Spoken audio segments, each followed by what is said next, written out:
Panago Pizza presents STP.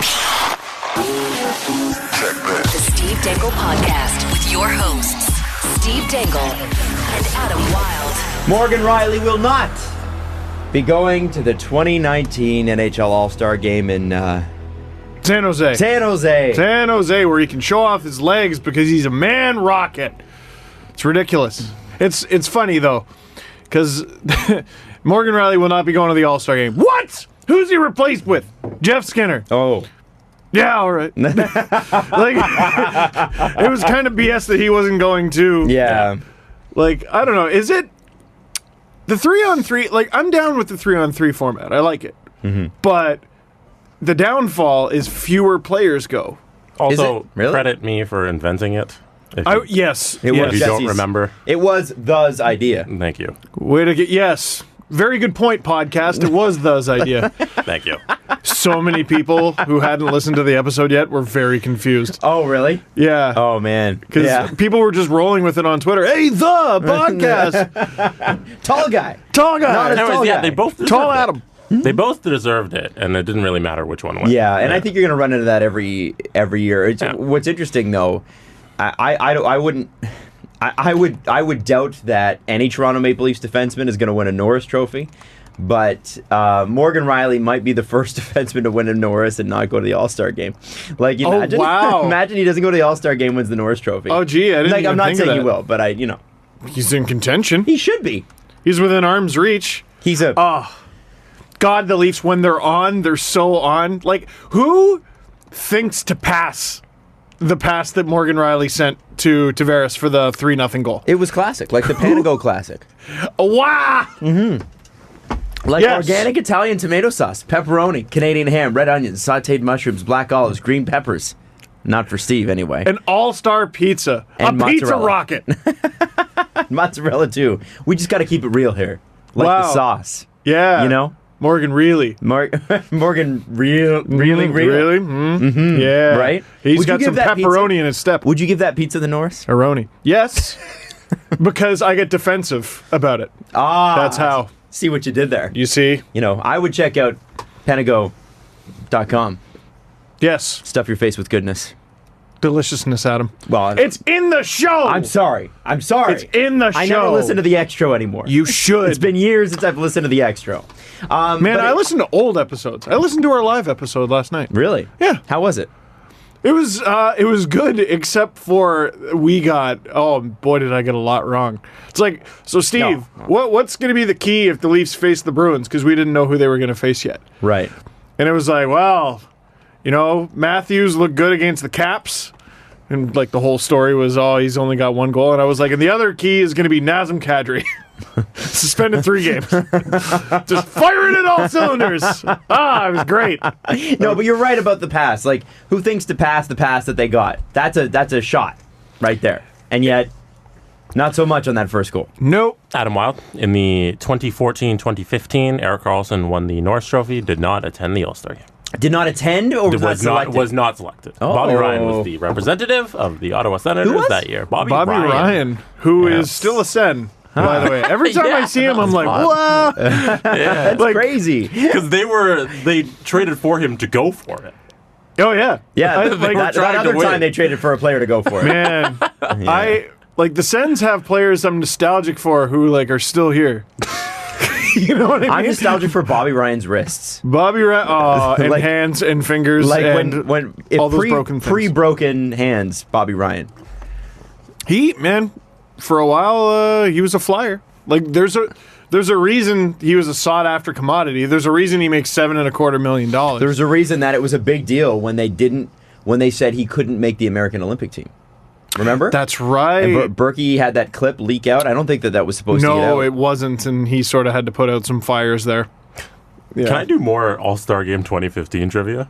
Yeah. So this is 2015. Yeah. 2015 Please All-Star do. Game trivia. Which So- ready. we're talking about like it was 25 years ago. Yeah. God, it This feels- was It's like less than 4 years ago. Jesse, you were on the show at this point, right?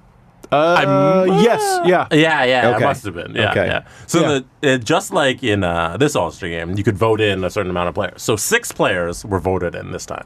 Okay. Only 6. Like this year was 4, and the captains, and the rest is kind of selected. So this year was 6 players. Of those 6 players, 5 were from one team. Do you remember this happening? Was it the host team? No. Blackhawks. Has to be the Blackhawks. Columbus hosted. And yet 5 Blackhawks were voted in by fan voting. Oh, that's because the voting was different back then. And so hold on, it was Taze Kane. Had to be a Sharp, and then Keith, and then Seabrook. No. Oh, man. Or was Corey Crawford Kane, one? Keith, Seabrook, Corey Crawford. Yeah. There you go. No Sharp. No Patrick Sharp. Poor Patrick Sharp. Never got any love. He was really good. And Yeah. no one gave him the love he deserved. He's a guy who, like, I look forward to making the Patrick Sharp retirement video where I go, he never got his due. He didn't. Yeah, but looking back at his career, he was very good. The best part of all of that trivia, none of those Blackhawks led the fan voting in votes. The 6th member led it in votes. Do you know who the 6th fan vote was that year? This would have been for the Central Division? You could vote in anybody. So they'd pick the teams, and then I think they allowed you 6 picks. Six fan votes. 6 picks, and it could be from anybody. So I think the fan votes came before the actual team. So then there would be 6 guys already in, and then they selected the rest of the roster. 2015 wasn't John Scott, was it? No. He played for the Buffalo Sabres. Oh, Zemgus Girgensons! Oh, right. He led the All-Star vote. Zemgus. Vote for the worst, right? Girgensons. Yeah, I still remember the Latvian rap video and everything. He was a sensation. Wasn't that the Columbus one? That was Columbus. Yeah, I was at that one. I saw the sensation that was Zemgus Girgensons. I loved it. Latvia, nothing like it. Anyways, I thought that was fun. Man, Latvia gets behind their guys, eh? It's those who like it a lot. It's a small country that packs a punch. Yep. I wonder what Chris Skrlevskis is doing right now. Chris Skrlevskis, he's a guy who almost beat Canada, by the way, in the Olympics. I know. What is he doing? I have no idea what he's doing. Can we look up? Do you want to know? Let's attempt to spell Chris Skrlevskis. I mean, the Flyers are going to get him for like a conditional 6th, like next Someone week. Spell it out for me. Kristers. Oh, I don't know, dude. I don't know. I'm guessing. Gudlevskis.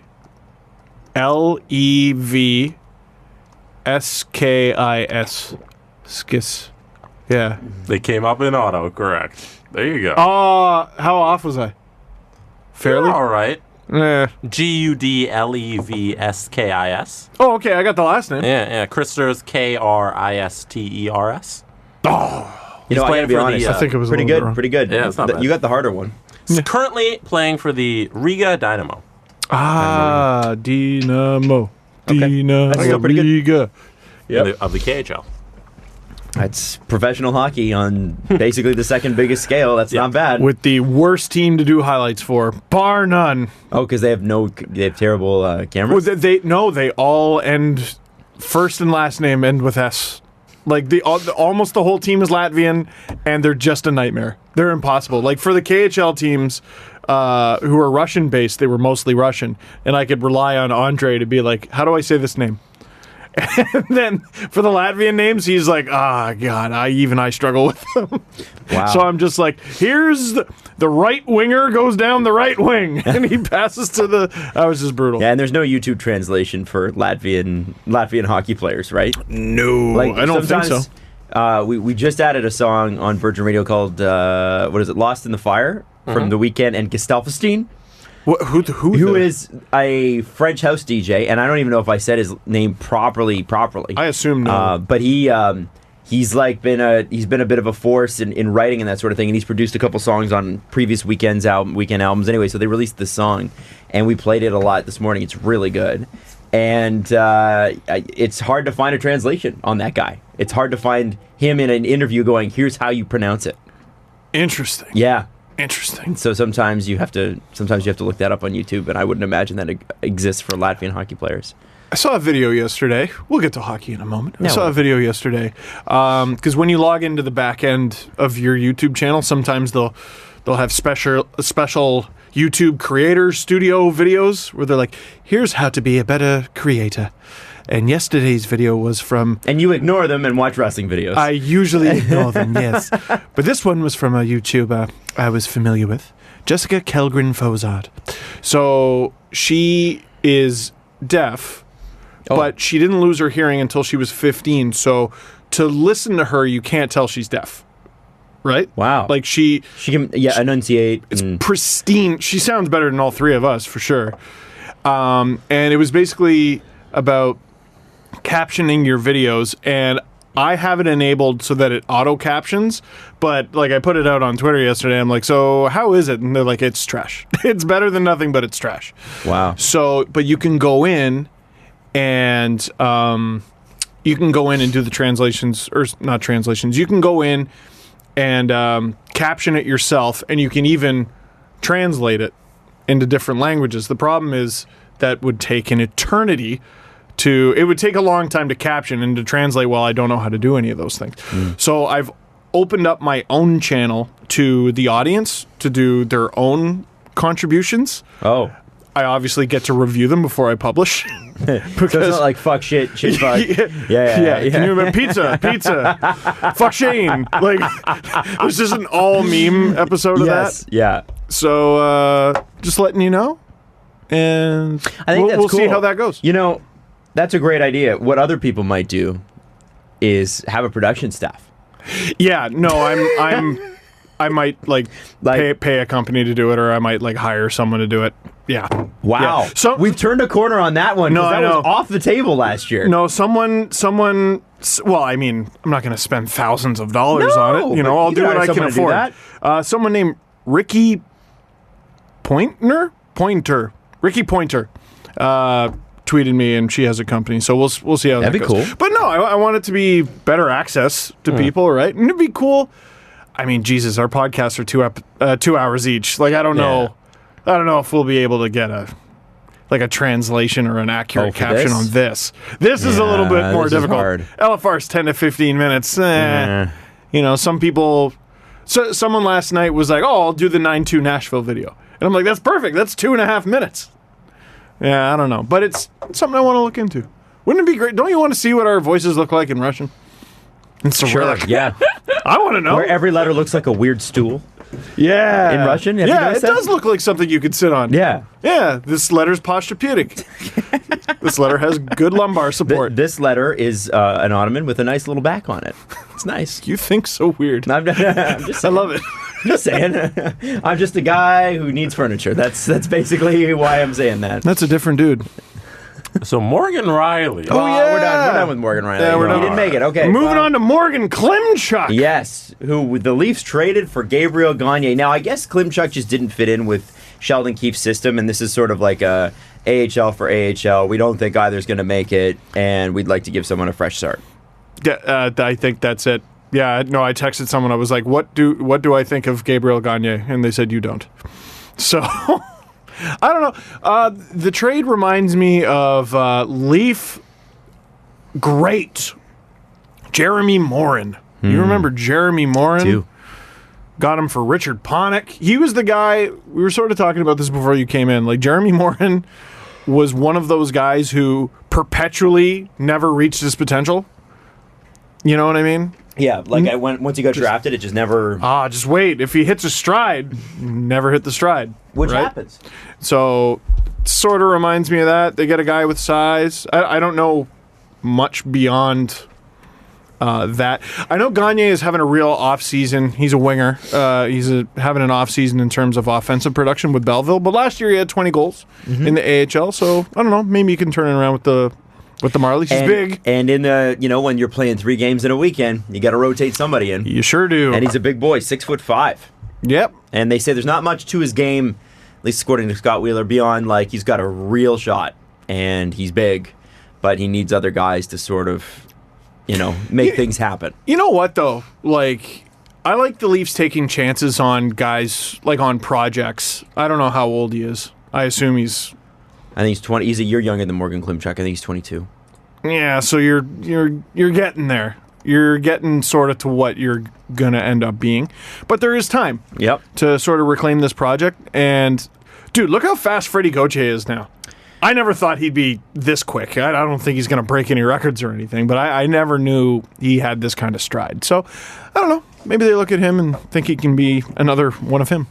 Well, and that would be great. That would be, if he's even the Marlies Freddie Gauthier. Yeah. Because we have the Leafs Freddie Gauthier now. Yeah, that's true. I liked Platinum Seacoast's response to the tweet. It was just okay. Thanks, Leafs PR. Yeah, thanks. Leafs win, with Jeff O'Neill, and I think he rightly called it a greasy one. It's a greasy one in New Jersey. Just a greasy road win. Maybe should have probably not allowed 2 goals in 26 seconds. That was ridiculous. The Leafs had a horrible second period. And I think I've resigned myself to the fact that I'm always going to love Jake Gardiner, but just hate some of the stuff that he does. I feel like it's like being a parent, where you're like, you love your kid, but God, you're pissing me off right now. He's on pace to score fewer points than he did last season, and he's still on pace for 45 points. Like, it's crazy. It's difficult to replace. Everyone was like, trade him. Like, okay, let's say, this is what I said in the video yesterday, but like, let's say you get a guy who's better defensively, but he's going to put up 15 fewer points. So he better find a way to... He's got to find a way to prevent 15 goals that Jake Gardiner would have allowed to break even. Yeah. Like, just to break even. So, listen, he drives me nuts, too. Drives me up an absolute wall. A guy who might be taxed with replacing him next year, and a guy who I thought might be getting a call-up after a hit in the first period was Calle Rosen. Because I thought Travis Dermott was injured after that. He went through concussion protocol. Heck of a hit. Apparently he cleared, so he's okay. He played in the back half of yesterday's game. That was a greasy hit, though. I thought maybe that could be more than 2 minutes. Ray Ferraro certainly did. Try to figure out what's Cini's point. Like, what are you doing? Are you trying to make a point? I mean, I guess, I don't know. I was trying to Dermott figure out did turn a bit. Like, maybe, I know. I don't think it was predatory. I think it was just a dumb hit. Okay, yeah, that's fair. Difference between, intention and all that. Yeah, you're not trying to kill someone, I guess. It just sucks. Maybe they were like, oh, that's dumb. What were you going to say about Calle Rosen, though? Oh, he had 2 goals in the Marlies' most recent win. I can't remember if that was even yesterday or whatever, but the Leafs clearly love this guy and have plans for this guy. He's going to play for the Leafs this season, I think. I'm struggling to find how that happens. Well, if Ron Hainsey can play top-line minutes with a left-handed shot, I don't see why Calle Rosen couldn't come in and do that too. But Rosen, though, is, at least from what I've seen of him, a little bit similar mold to Gardiner in that he, offensively, there's nothing to worry about. He's very good. But in his own end, I worry a bit. I like that he fires the puck. Like, he shoots a lot, which I beg the defenders to do more often. The Leafs, when they do shoot, it's like from the absolute tip of the blue line, and it's this little wrister. Like, he can actually wire it. I loved Hainsey's goal. That is no longer Hainsey's goal. That made me mad. Why?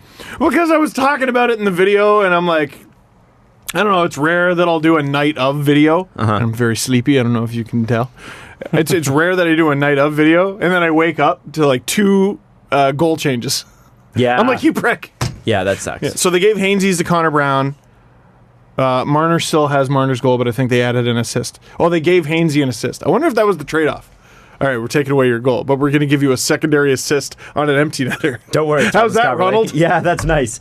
I'm sure Ron Hainsey doesn't care. He doesn't seem, whenever he's in an interview, he just doesn't seem like he cares about anything. He's like, I would rather literally be drinking sewage than doing this interview. Like, he hates it. James Myrtle tweeted, I think it was a quote from Morgan Rielly, that the best video to get Rielly into the All-Star game was from Ron Hainsey, but they were like, we can't publish this. Which I 100% believe. That's amazing. Yeah. Now, I know that we have talked about this, and Pokemon. We've sort of The Bachelor. No. Booger. Goaltending. South Park. We talked about that I like too. this game. To say that Michael Frozen pants. Hutchinson doesn't look anything but fragile. I feel like you think he looks fragile? I think he looks good, and then I think he doesn't. Do you know what I mean?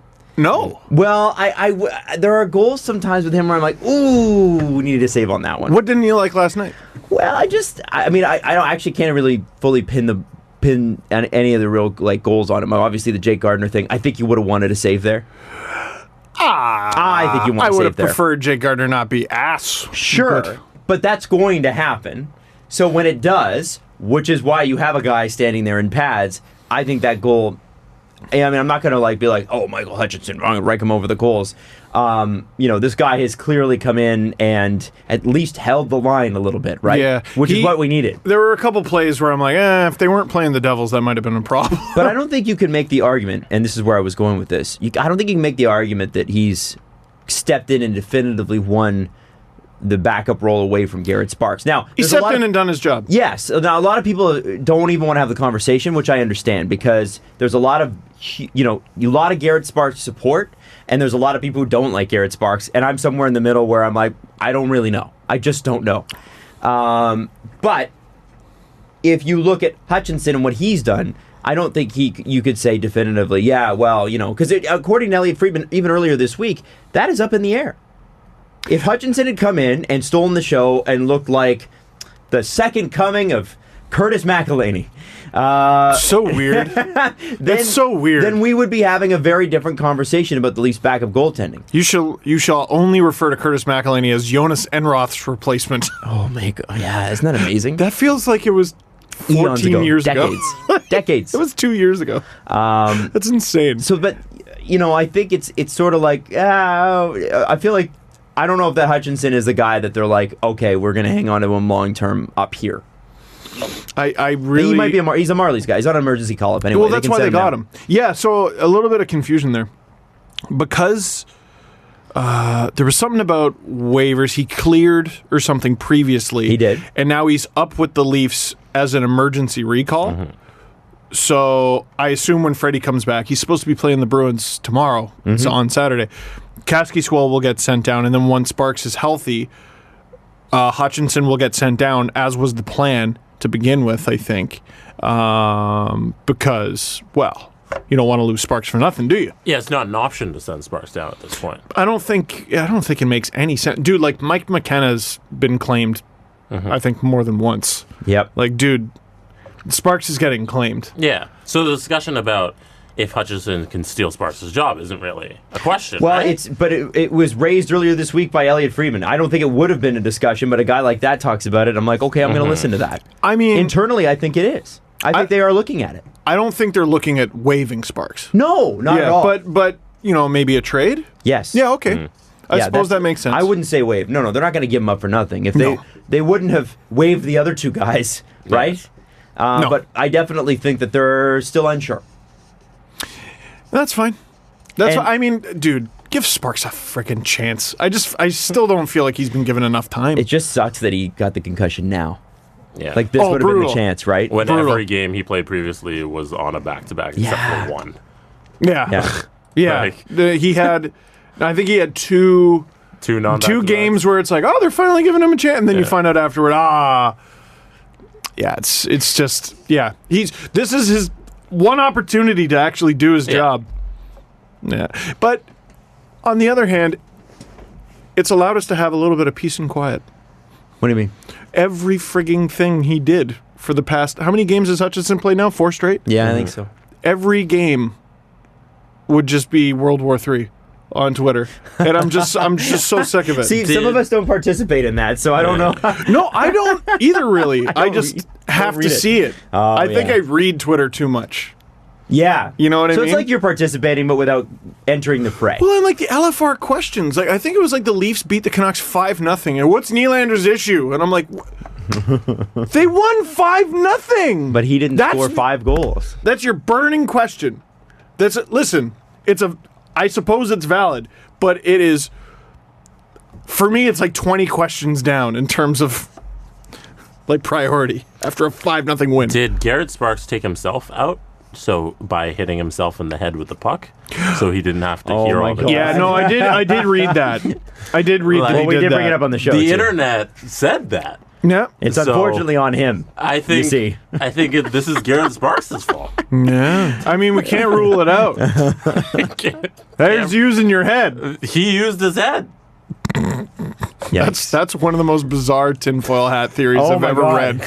Well, Yeah, the fact for that those of you someone- who don't know what we're talking about, some people think that it's Garrett Sparks' fault he got a concussion from a shot. if you would like to hear about it, it's in the last episode. We break it down. Is it Yes. 2 episodes ago? Was it 2 episodes? I think ago it was. 2 episodes. Holy yeah, moly! yeah. Okay, I know, Now right? it sure would be What, do nice. you guys have a morning show or something? Sure would be nice if Freddie Anderson came back against the Bruins, wouldn't it? Now, Now, if he doesn't, do the Leafs sort of get a pass on the Bruins on this one? No. No. I think from the average fan, I think from the average fan, even if whether the Leafs win or lose, if Hutchinson's in net, they're going to be like, yeah, but Freddie wasn't starting. Yeah, but that's the average. The average fan says the ridiculous thing. I all the know. time. I'm Hey, just let's saying. trade Matthews. I just say Get a but bad game. Let's trade him. If Anderson comes back and he's cold, Offer sheet Matthews. He's on our team. Offer sheet him. Anderson comes back and he's cold. He hasn't played in a couple weeks, and the Leafs go out and stink. When the Leafs inevitably have to play Boston in the playoffs, and you know it's coming. Oh, Adam, You know it's coming. You're forgetting such a key cultural issue, though. What is it? Hockey night in Canada. It's different. It's winning and losing on Saturday night is a little bit different. Do you think that matters to the players? Yes, I do. Okay. Yes, I do. I mean that honestly. I don't know. I don't have an answer either way. everyone's watching, and everyone's watching together. You know what I mean? Like, if I'm home alone, I'm less likely to be, well, I suppose it's different because I have a bunch of Twitter followers, but I'm less likely to be vocal about the things I like and dislike. But Saturday night, I'm almost always watching the game with people, right? And we all got our opinions, and they're not always smart.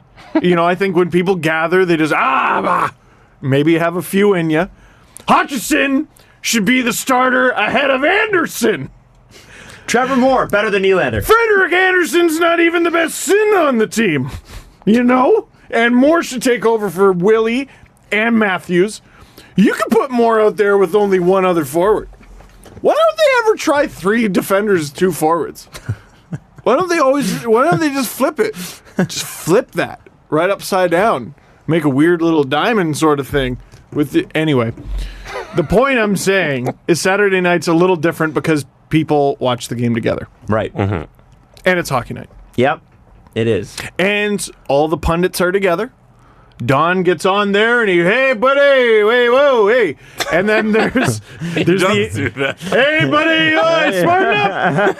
Hutchinson better smarten up. Sparks turned his head, you can't be turning your head, smarten up. It'd be funny to get like the ratio of real words to just noises that Don Cherry makes, because half the time it's not a word. No. He's just like, hey, shut up. Bobby And then- Schmutz. It's a combo. What? Yeah. It's not even a real name most of the time. Or it's Bobby Schmutz. Bobby Schwartz. Yeah. What did he call? Good Branson Goodbinski? Good Budskin. Good Budskin. Oh shit. Oh no. He had such a good one the other day. Oh, who was it? Kotkaniemi. Oh, Can you no. please just type in, do a Twitter search like Don Cherry Kotkaniemi. All Or right. All right. It's like slapping-ami. I'll send it over. Speaking of which, we probably should get back to doing our Don Cherry predictions. Yes. Yeah. Yes, we really need to. So what do we want to do? Ooh, oh, right. That's today. That would be today. Oh, Yeah, boy. we really should somewhere down the road, said Steve. That's interesting. Yes, yes. He's going to rip Marchand. Why is he going to rip Marchand? And I know you're talking about the Lars Eller thing, right? Yes, Lars Eller tried to fight Marchand, and he got his team a power play, I think, out of it. But, dude, Marchand is such a shit. Mm-hmm. There's a fine line between is he an evil genius or a coward? Because, dude, he's always willing to go when the opponent's tied up by a ref or a teammate, or when someone much bigger on his team is on the ice with him. He was totally ready to fight Eller at one point. And then, Buddy, after the game goes, well, he plays 12, 13 minutes a game, I play 20. Which is just wrong. Eller plays 17 minutes or something a game. And he's a reigning Stanley Cup champion. I still He has love as many that. cups as you do there, Brad. I love that chirp, though. I love that chirp. It's a good chirp, but dude, just say you turtled to get a penalty. I'd have so much more respect for you if you, instead of trying to throw out chirps that have no basis in reality, were just got a power play. Dude, that's so on brand. if you just got a power play out of it and just little Mona Lisa smile and like wink into the camera or something, you get to still be the villain, but I think there's a little bit of redemption there. Instead, you just turtle in front of your home crowd in Boston. I can guarantee you, in Boston, they would have loved it. Because the thing with Brad Marchand is I don't know about that. He is always the villain. Yeah. He's always the villain. So it doesn't matter whether he runs away from a fight or fights. As long as he is the villain to the other team, they will love him. Mm-hmm. The crowd will love him. I tell you what, that is his brand, and he you know what? He sticks it better than anybody I think in the history of the NHL. Oh, absolutely. The evil villain. He's awesome at it. I respect the hell out of him for it because he's able to stick to it. And the funny part about it was Eller's like, well, there's no, what did he call it? There's no. I didn't hear. He's got no. It's basically no scruples to his game. Like he doesn't have any. Doesn't stand for anything. Exactly. He stands for not standing for stuff, and that is exactly why he's getting under your skin and why you're going after him and why you took a penalty. But I tell you what, Marchand is playing this perfectly. He plays us all like a fiddle. It's unbelievable. I mean, and it's different, right? Like it's not like it was random. They have a thing. They have a thing. I can read you the quotes from Eller if you want. Sure. Well, and here, before you read the quotes, Bruins fans, I don't want to hear anything about Kadri. I don't want to hear anything about Kadri ever again. Yeah. Yeah. Oh, he just doesn't even stick it. You're vetoed. Brad Marchand ruined that for you. You are such a hard Kadri defender. But he's ours.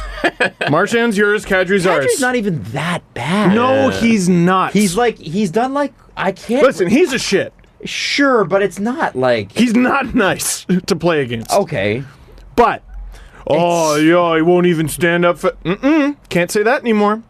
Can't say that anymore. You lose. Good day, sir. A post-game, Eller said, he obviously didn't want any part of it. Everybody saw. I would have rather fought him, but you can't fight a guy that doesn't want to fight. I mean, everybody saw what he is. I don't know what else to say. We got out of here with 2 points. We got what we wanted. Oh, and they won. I don't think there's a lot of integrity in his game. He plays, maybe 10, 12 minutes a night, and I'm playing 20. So this is Marchand now. Oh, yeah, this is Marchand now. Yeah. He plays, maybe 10, 20, 12 minutes a night. I'm playing 20, so in a 1-0 game to go on the power play, it doesn't make a lot of sense for us. So that's the way it is. That's what Marchand responded with. Yeah. Anyways. Lost. Too bad. Yeah, well, I mean, who's he going to sucker punch on the Leafs to redeem himself? He knows it's hockey night in Canada. He knows, Jesse, stop it. How many years has this guy been in the league? If Brad Marchand it's his game. Doesn't sucker punch somebody on Saturday night, you have to eat another bell pepper. I'm not taking that bet. No. I would rather take it back than take that bet. One is bad enough. Brad Marchand on Saturday night will be in full Brad Marchand mode. You know 100%. He will be full Brad Marchand against the Leafs. But yes. You know why? They lost their most... Sorry, go ahead. He wants to get in their head. He's ready for the playoffs already. We're going to see in 40 games. This is the end of their season series, I believe, too. I don't think they play the Bruins the rest of the way. Already? Yeah, because the Leafs have barely... they lost 2-1-1, I think. Yeah, and the Leafs have barely played Buffalo. So that's who they're big... No, don't they play 6 times? I think they play 6 times. I'm pretty sure this is the end of the season series. Oh. Well, he should just... Regardless even if this was the first game, he should be doing it. Yeah. It's his job. Yep. Right? It's his job. But, they lost last game, and he turtled in front of the home crowd. He's going to be a dick on Saturday night. He's going to be at his Brad Marchandiest. Well, 100%. And if you're the Leafs, I look at Tavares, for instance, and I look at Matthews, too. These are 2 great examples of guys that nobody really bothers them too much. Oh, see, that's interesting. They don't really talk too much. Tavares has really been getting into it, I've noticed, for the past 20 games or so. Yeah, but it's still relative to compared to other guys. Yeah, then people kind of just go, "Oh, hey, John, how you doing?" They're angels compared to Matthew Tkachuk. Yeah, or something like that. Yeah, if you compare him to the absolute fucking biggest pests in the league. Yeah. But Tavares is not Crosby. You can get under Crosby sometimes, or at least you used to really be able to. Not so much anymore. He's smarting up. He does have moments, though. He's smarting up. It seems like he's just gotten older. Yeah. It seems like late 20s Crosby, you could really just kind of poke him, and he'd go kind of... Early 20s Crosby would just explode. Yeah, early 20s Crosby was crazy. I looked at his NHL.com page the other day. Sidney Crosby is 31. Rick Nash just retired. Yeah, he's been in our lives forever. Yeah. Are we all about to die? Like tomorrow? How fast is... Oh my God, that's crazy. Fun fact about Sidney Crosby. Him and Alexander Ovechkin have the exact same number of points in the exact same amount of games, I'm pretty sure. No. Ovechkin has played more games, but Crosby and Ovechkin have tied in points now. Oh, that's neat. Which is kind of interesting. Well, this season we'll finally decide who is the better draft pick. No, until next season when we finally decide who was the better draft pick. Until the next season when we finally decide. Then they're like in a seniors game when they're like 82. Okay, let's see who lasted the longest. One day in like 2035, I'm totally down for watching Sidney Crosby and Alex Ovechkin fight in an old-timers game. By the way, 2035 is not that far away, and I was told by somebody on Twitter, they're like, do you know your kid's draft year? Oh, it's going to be 2035? Well, I was like, what do you mean draft year? He's like, well, yeah, if you're gonna have a kid, you got to know what year they're going to get drafted. What year is your kid's draft year? 2036. Let's start preparing. Wow. Panic go wild. I'm excited. I mean, Adam, it's hard to make the NHL. You can't slack off on this. How are their crossovers? Right now. Someone on Reddit wrote that you should name your child Minnesota. Oh, that's funny. I mean, I chuckled. Also, Ovechkin has passed Crosby in points now because I guess they played a game since I saw the stat. Yeah, he's at awesome. 1,171. Crosby is at 1,169. Oh, you meant the better pick. In their career. Oh, yes. Oh, because I saw this blowing up on Twitter, and I'm like, okay, they have the same amount of points this season. Who gives a shit? No, overall in their entire careers. Wow. Ovechkin's played like 100 and a bit more games. That's crazy, eh? Because Crosby missed so much, but they're tied in points, which I thought was fun. How insane is it that Alex Ovechkin is a first ballot Hall of Famer? Mm-hmm. First ballot. And it's taken him over 100 more games to have the same amount of points as Crosby. That's how good this hockey player is, man. He's so crazy. He's so crazy, Sidney Crosby, man. He might break Gretzky's goal-scoring record, Chris Johnson Ovechkin, and he won't come close to catching Crosby when it's all said and done. No. At least in terms of points per game. Chris Johnson wrote a really great article. I don't believe it. He's not out of character. Not known for that. He wrote an article on, is John Tavares going to be the best free agent signing of all time? Really? Okay. Now, in typical Chris Johnson style, he obviously means first season in. Well, I should also building a case for the best ever season by free agent signing, as in your first year with the team. So Chris Johnston, writers rarely write the titles. Sure, I should say that. So I don't know if he was going, wow, and he was just throwing it out. He tweets it like at the Islanders. Like, can you imagine? Have you seen that really bad Islanders Tavares snake? By the way, yeah, I have. It's so bad. I'm like, Jesse could have done a better job for you, Islander fans. He can make one. What happened? They made to James Myrtle's the last guy I saw to post it. Myrtle, but there's been other ones before. But go check out Myrtle's thing. And there's he's like, I'm just checking in with Islanders fans, and I'm getting ready to laugh. It's pretty. Get ready for the chuckles. How recently? I'm going back. Oh, it's not. There's a lot of tweets. Maybe James has been tweeting a lot today. Have you seen it? Do you see it? The super snake? Yeah. They couldn't have found a picture of him looking like more menacing. Yeah. Why did they do this? The super snake. Also, you're making him look like evil and badass. Oh god. Like you should use like a garden snake. It's John Tavares' head on a cobra with some scales on his face, and I try to imagine that John Tavares, who never looks not like a Boy Scout, but they're making him into a cobra. Cobras are the coolest looking snakes on the planet. Yeah. Dude, you screwed this up. You made him look like Voldemort's sidekick a little bit. Yeah. It just looks dumb. It does look kind of dumb. Why is that guy's head on a snake? Also, the super snake. Like, was this made by a Leafs fan? No. I think it might have been. No. I don't know. think it was.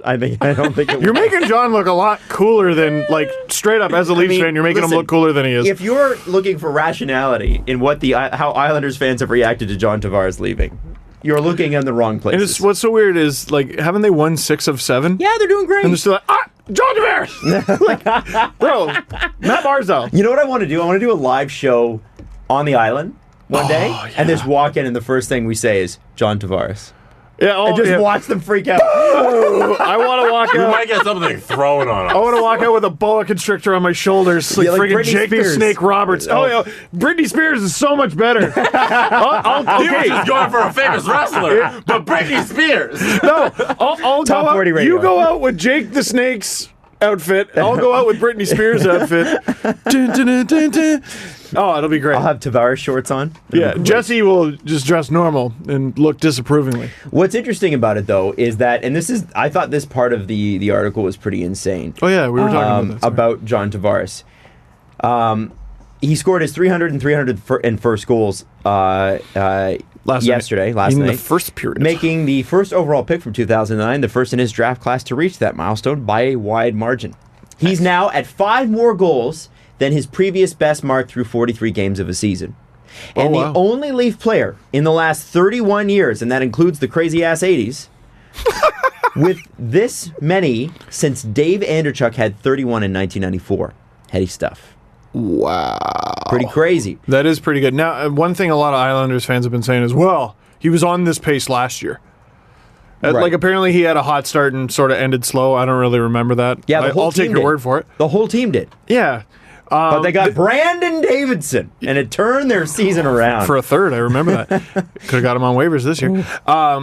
But now, I think a couple weeks have passed since I read those things, and he's still trucking.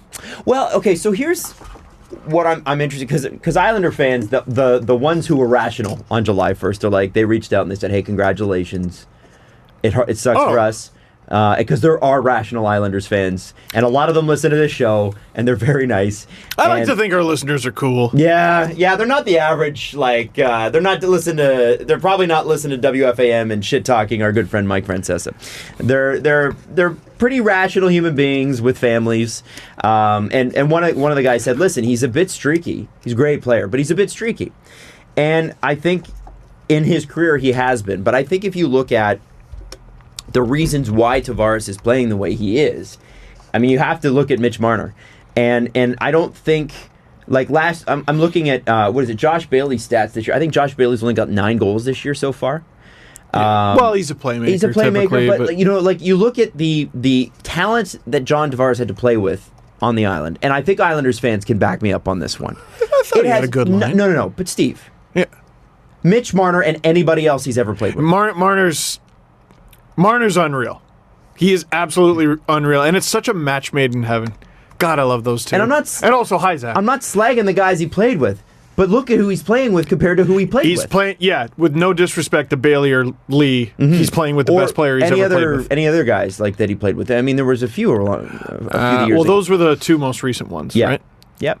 Marner's so unreal. The backhand redonkulous pass he made to Reilly. Like the prettiest secondary assist I've ever seen. I love watching Mitch Marner play hockey. I never know what he's going to do. Mm-hmm. Like he's so creative and so fun.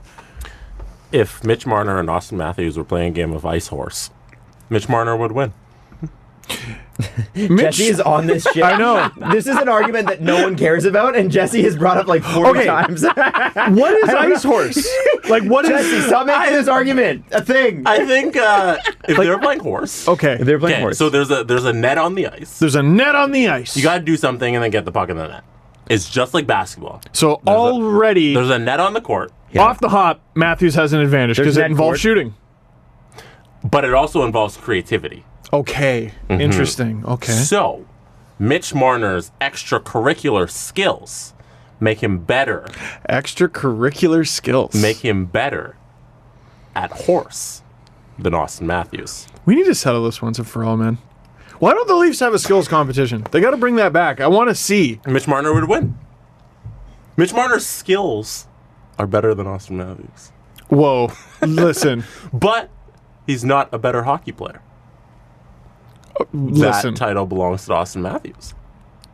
What is it? Okay, is this like when people were like, listen, if you were playing Alvin Williams in the street, he'd be the best Raptor. And I'm like, well, he's not. He's not playing in the street. No, they play it in the Air Canada Center. Yeah, that's exactly the argument I'm making.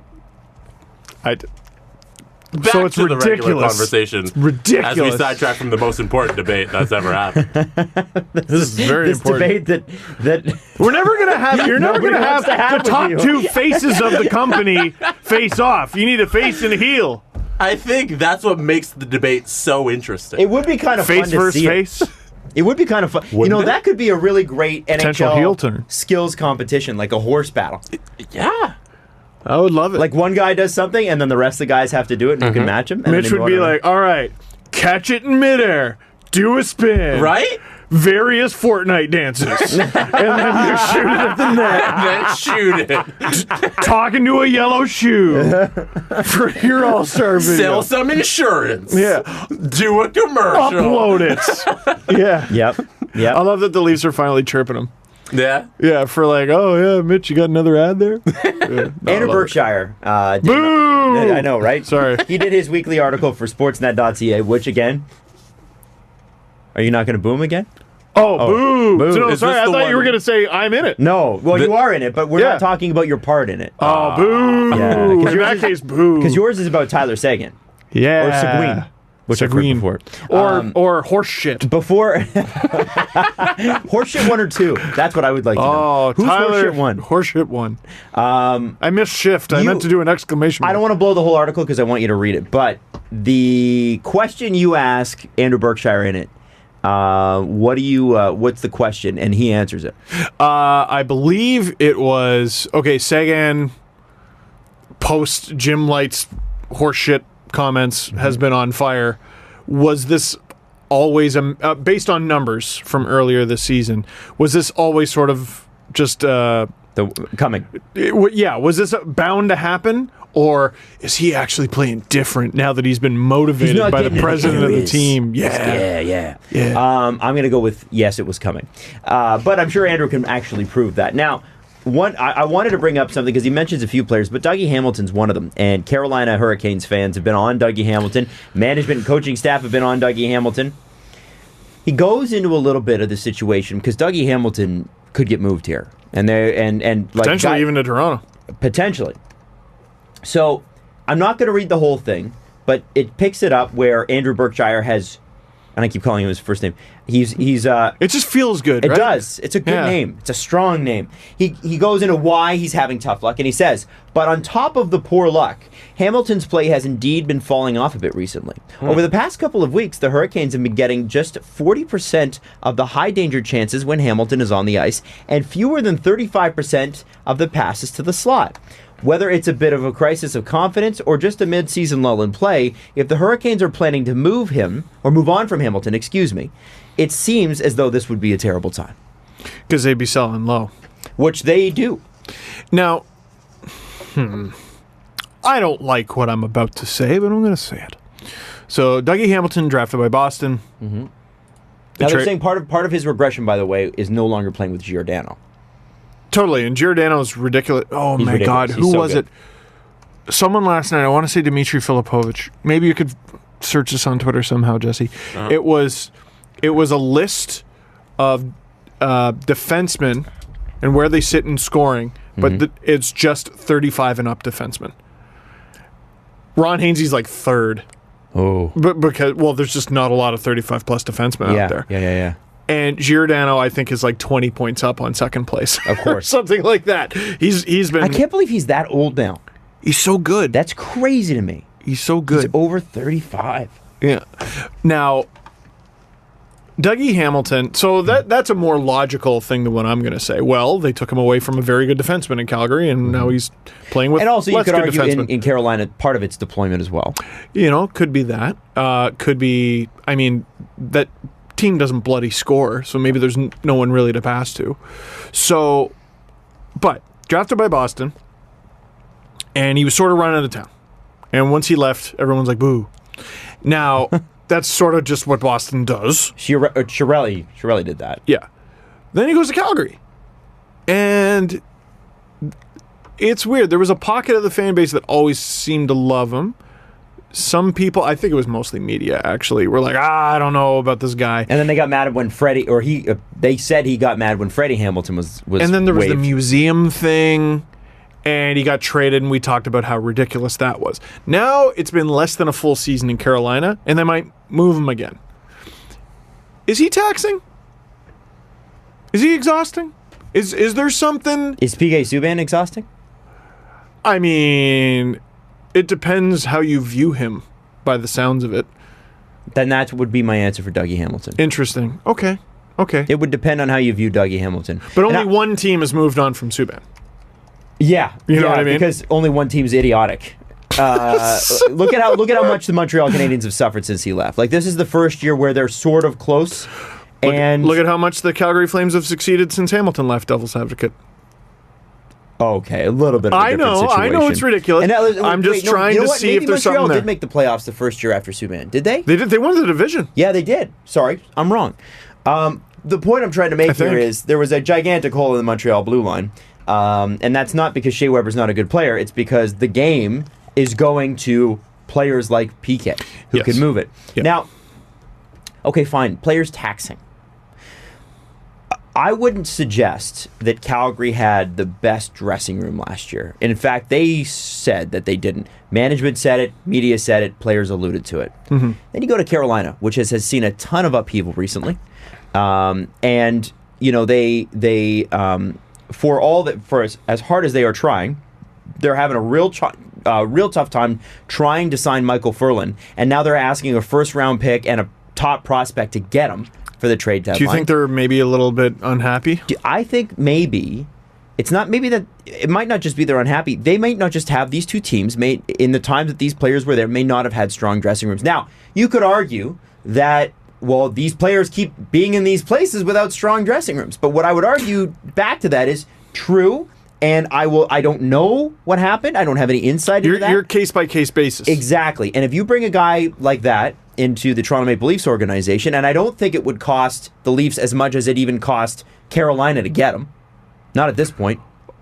I just don't think it could. So. It was such a big trade, you can't say...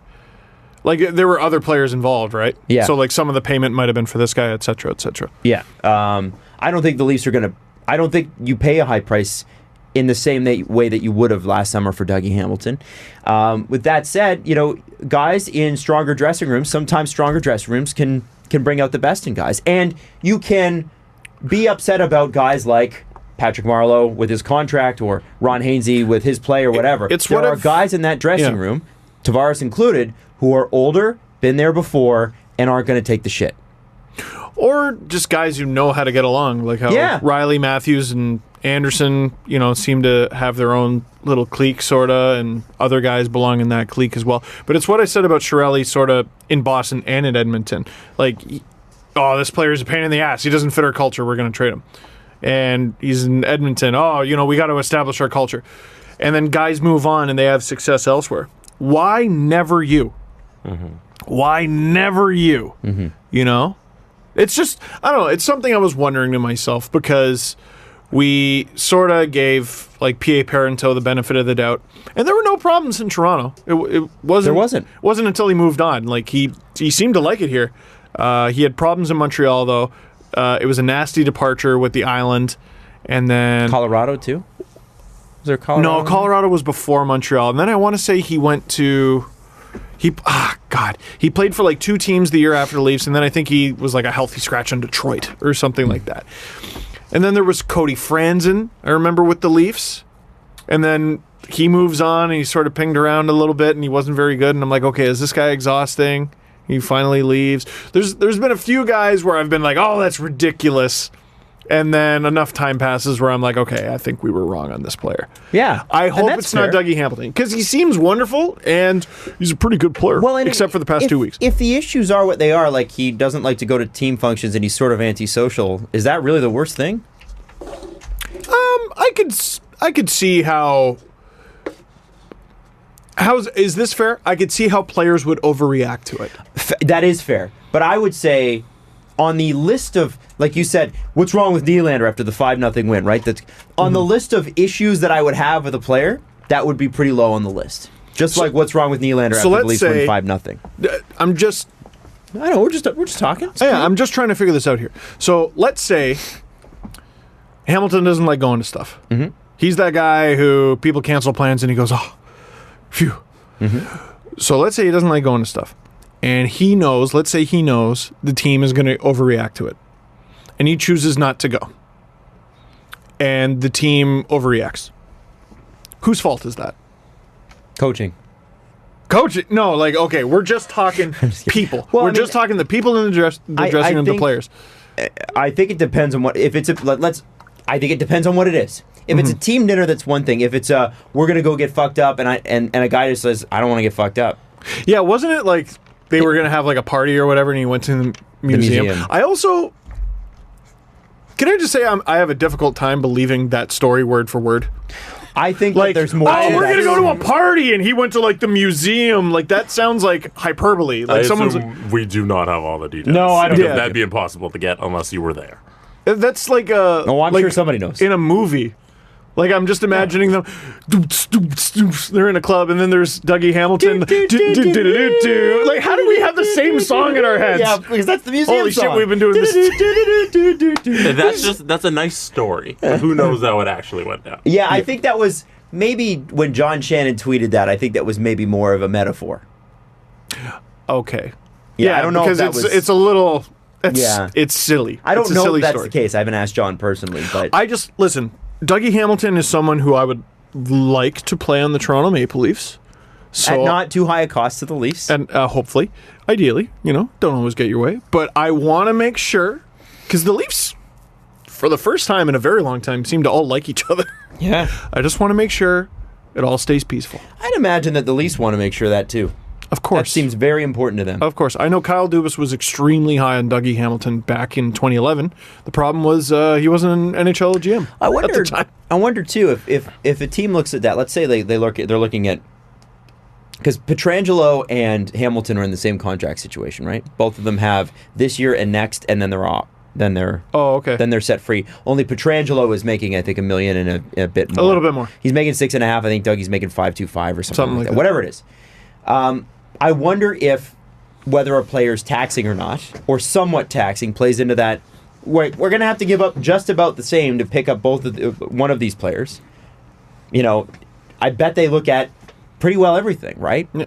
I mean, I think maybe part of like Kane's, Evander Kane's success in San Jose is, when was the last time we heard about that guy? You know what I mean? Bingo. No tracksuit issues, nothing. And people forget, I think the Sabres, they ended up getting a first for him because he re-signed. Yeah. They're not going to re-sign this guy if he's a pain in the ass.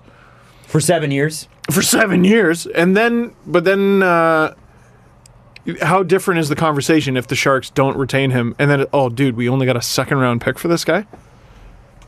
You know what I mean? We haven't heard about him in a while. Friedman was talking on the 31 Thoughts podcast recently. Shouldn't be congratulated for that, by the way. You should just not be an asshole. Yeah. But he was saying a lot of that should be credited to Burns and Thornton and the guys who have been there forever, because when you go in there, it's their room, and you've got to get in line to what they're doing. That's the point I'm trying to make with Dougie Hamilton, too, in the Leafs. Right. That's Austin's room. That's John Tavares' room. That's Freddie Anderson's room. That's Morgan Rielly's room. With the Leafs, it's their room. Like it's a team. It finally belongs to the Toronto Maple Leafs. You know what I mean? Yeah. That's why I don't give a shit about the captain thing. I just don't know who you'd pick. Morgan Rielly. I just don't care. Like in a game of horse. It should be a game of horse that decides who the captain is. Yes. Yeah. And Trevor Moore replaces William Nylander in the game of horse. Okay, how about this? To decide. Okay, it's got to be like some sort of obstacle course or like game of horse. Not a single aspect of it is on the ice. I don't want any of it to be hockey related.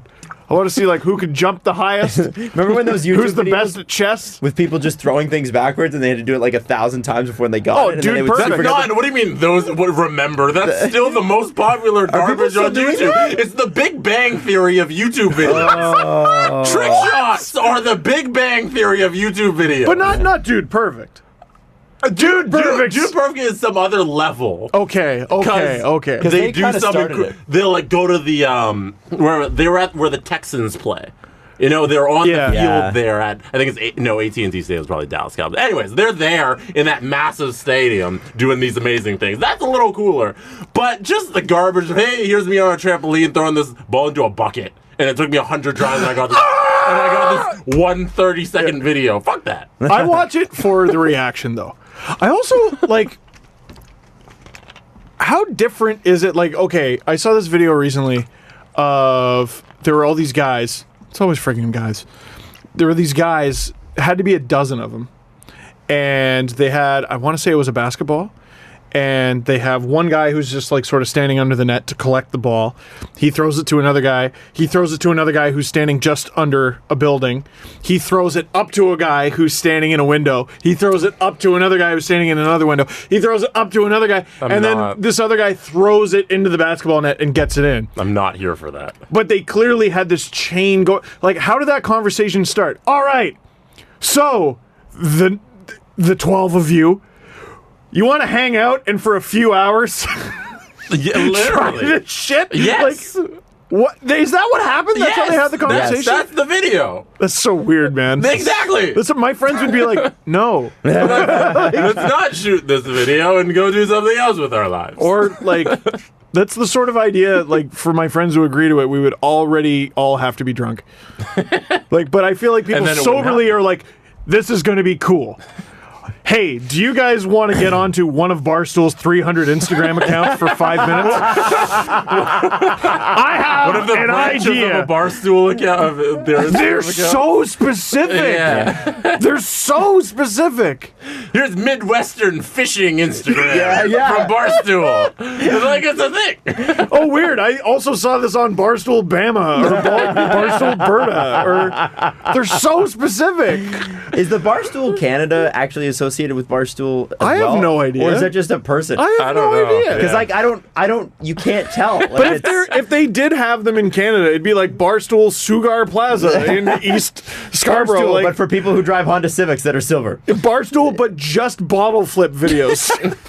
Like, it's so specific. Hold on, man. Quiet. You're giving them great ideas here. Oh, shit. You're right. These are the ones they haven't thought of yet. Someone's like, my God. My God, he's a genius. El Presidente sitting there. Barstool just ideas Dangle came up with. So anyway, back to Dougie Hamilton. Wait, The has good ideas as well. But and don't sleep on that podcast. No. No. I just, I look at Dougie Hamilton and I think, okay. What a handsome boy.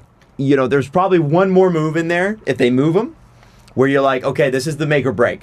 This is whether we find out it's Dougie or maybe a couple bad situations he stepped into. Do you want to be the make or break situation? What's that? Do you want to be the make or break situation? I think if you're going for the cup, you take that risk. Don't you, Jesse? I mean, for Toronto? I mean, well, if you can get him, let's say Pietrangelo is an Olympic defenseman who's a captain, who's incredible. We all get it. We know what he is. If Dougie Hamilton, my goodness. If Dougie Hamilton, who it's factual, is Dougie Hamilton? I don't know if he's comparable to Pietrangelo. I think they play different games. No, Somebody called him like so. The right-handed Jake Gardiner. That's what they called Dougie Hamilton, and I don't know. Man, he had a game. One of the Leafs Hurricanes games. It wasn't the game where the Leafs got outshot like 29-2 or whatever it was in the first period, but I think the Leafs scored 4 goals, and all 4 were Hamilton's fault. Wow. It was bizarre. It's rare. Like, my eyes are just so trained to focus on the Leafs when I'm watching games, but I couldn't take my eyes off of, that was Hamilton's fault. Oh, that was Hamilton's fault. And I'm not looking for it. I'm cheering for the guy. I wish he was on my team. But that was one game where I went, that wasn't very good, was Boston in Game 7 would have been like, that's Jake Gardiner's fault. That's also Jake Gardiner. Poor Jake. I love Jake. So you think Toronto should trade for Dougie Hamilton? If you could get Dougie Hamilton at a bargain basement price, which is what basically what Berkshire alluded to at the end of his article, is that this is a terrible time to move him. His value has never been less. Yeah. And you can get that guy back to the value, or you can get that guy back to playing what he was last year. You put him with Morgan Rielly. See how he does. You know what? I'm going to call someone out right now. I'm going to call out Andrew Berkshire, as a matter of fact. I was right to boo you. Boo! Delete that article right now. Delete it. You're being a narc. Boo, Shire. We know Tom Dundon is all up on the Twitter. He's part of hashtag hockey Twitter, and I'm sure he watches hashtag ice surfing. Delete that right now. You're narking on the Leafs' chances to win a Stanley Cup. Oh, he wants that. No! But he's not a fan. I have a picture of you in a Leafs jersey. He's not a fan. He's not a fan. No. He's not a fan. And of you're the not a Habs. Habs fan. Definitely not. Berkshire, your picture in my phone, like your contact photo, is you in a Leafs jersey. I want you to know that. Don't narc on us.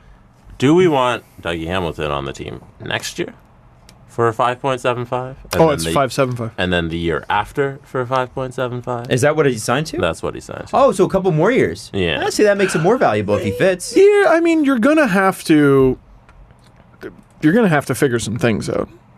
Like, I don't know. Who are they losing? Are they losing Connor Brown? Well, you know, are they losing William Nylander? Oh, well, wait. By the way, the Leafs are, I want to say, third in the league in possession since Nylander's return. Oh. They're playing better. The puck's eventually going to go in. Be cool. Everybody be cool. That's all I'm saying. Let's also let's go move on to Bobrovsky and the Columbus Blue Jackets. Now, Elliot Friedman was on starting lineup this morning on Sportsnet 590, and they asked, like, okay, what's the future there? And Elliot said, probably no future. Now, he didn't mean immediately, but he does think that at the end of this, they'll go with Korpisalo because they think he's got a high-end potential. Interesting. Okay. And that Bobrovsky will play for another team next year. Now, this is what he's heard so far. I'm just breaking this down. He said, if they don't sort out whatever it was that happened today, because they were supposed to have a meeting, Jarmo Kekalainen and Sergei Bobrovsky? Sorry, I've been up for a while. Sergei Bobrovsky it's Friday. Are supposed to meet today. If they don't meet today and sort out whatever the issue is, which we think we know, then he won't play this weekend. Now, he apparently, Jarmo Kekalainen this summer, and I don't know if we mentioned this summer, I don't remember hearing this story, but evidently it's a lot of stories. He went to Spain this summer to meet with both Panarin and Bobrovsky because both of them have expiring deals. Panarin came, Bobrovsky didn't show. Now, apparently... how do you ghost your GM? He apparently had never Spain? In Spain, yeah, because Like they're both the country. Yeah, because it's like halfway between North Spain, America and Russia, Jesse.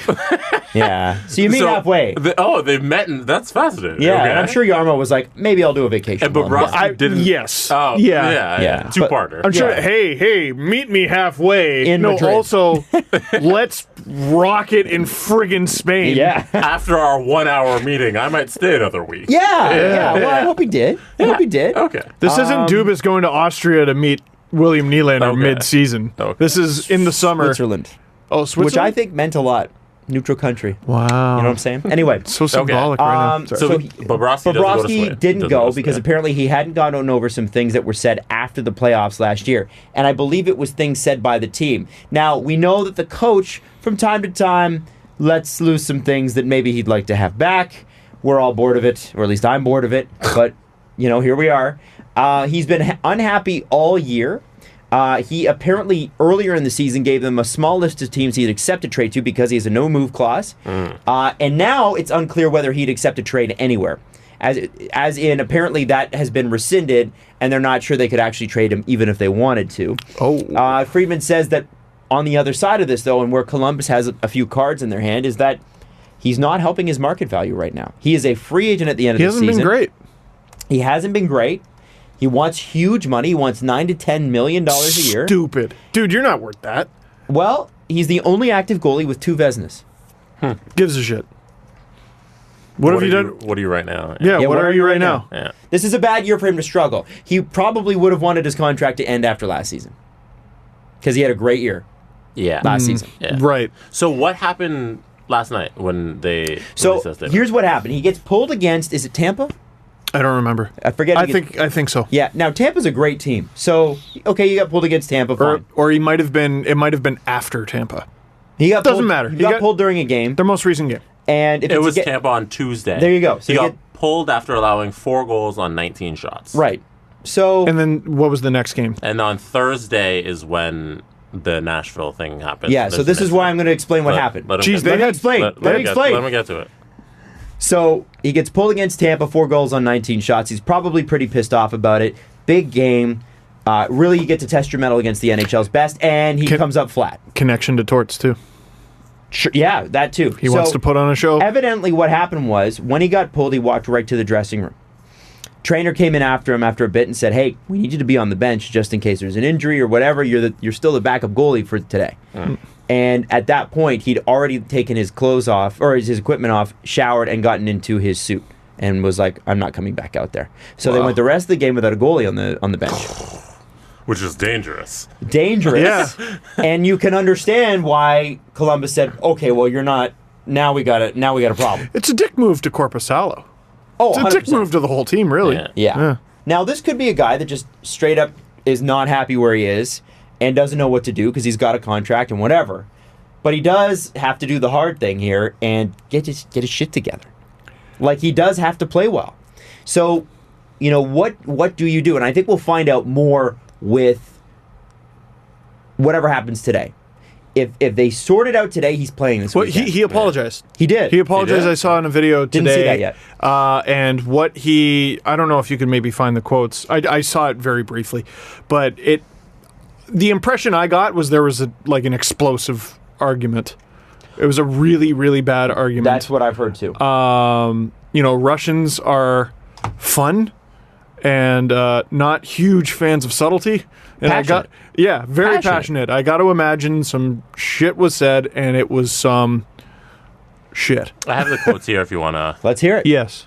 He said, "Tuesday night against Tampa was a tough loss for everybody, so it was emotional. We might play them again in the playoffs. I let my emotions get to me when I shouldn't. So yeah, we had the meeting with the team.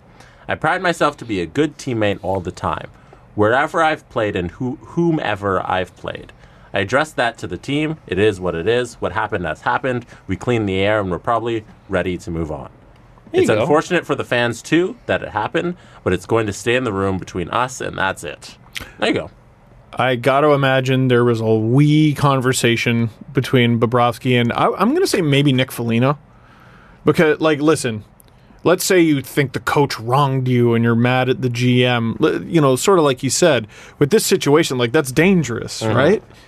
You left your team in an extremely vulnerable situation. And imagine how much more embarrassing the incident would have been if Korpisalo gets hurt. And what do you do? Delay the game? Yeah. Because you don't have a goalie? He has to take his suit back off and put his equipment back on. Do they get a penalty? That's what they would have had to do. I don't know if they get a penalty for that. That's an interesting question. Delay of game. You don't have a... It's not like both goalies got hurt. One goalie threw a temper tantrum, and the game is now delayed because Buddy was a Munson. Well, the thing that sucks about it, too, is the fact that you would think in a perfect situation, kind of I wouldn't call the Leafs situation perfect, but, the Leafs have a leader in Freddie Anderson. He's a quiet leader, but he's a guy that leads by example. He's been outspoken. He has been outspoken when he's needed to be. Yeah. But he's not every game. Other than that quote, there's no Freddie Anderson quote that sticks out in my mind ever. And I don't mean to use just Freddie Anderson. Roberto Luongo with the Canucks, leader. Martin Brodeur, Patrick Waugh, and all different types of leaders. I've heard mixed things with Luongo. Like behind the scenes, he's not quite what we see on Twitter. He was the captain, Steve. You know what I mean? Yeah, for 5 minutes. Oh, I think he was the captain longer than that. I don't think so. Okay, fine. My point is, goaltenders have some sway, especially the starters, especially stars, in the room. It sucks that when his team walked in, that's what they saw. It sucks for them, and it's a shame because Columbus is such a well-built hockey team. Well, it seems like he's lame duck, right? I'm sure he's not stupid. He knows, he sees the writing on the wall and what's going to happen. It can't be a good feeling. Well, and I think Friedge alluded to this. I think Columbus is putting all their eggs in one basket. They're going to do everything they can to get Panarin signed. And I think they're right to do it. I agree. I don't think, why would you go after, a guy doesn't want to be there. Doesn't want to be there. He wants way, way, way too much. I wouldn't sign Bobrovsky to his current cap hit. Really? No. Now, why is that?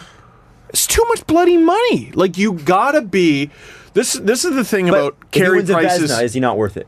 Of course he is. He ain't gonna do that. My thing with Carey Price's contract is, all right, that's fine if you're Carey Price every friggin' season. And he's only been Carey Price for the past 2 or 3 weeks or something like that. But for $10.5 million, you better what is it, 8 years, $10.5 million? I believe so. 80 million. 4 Vezinas is what I expect. And I'm not, I didn't fucking stutter.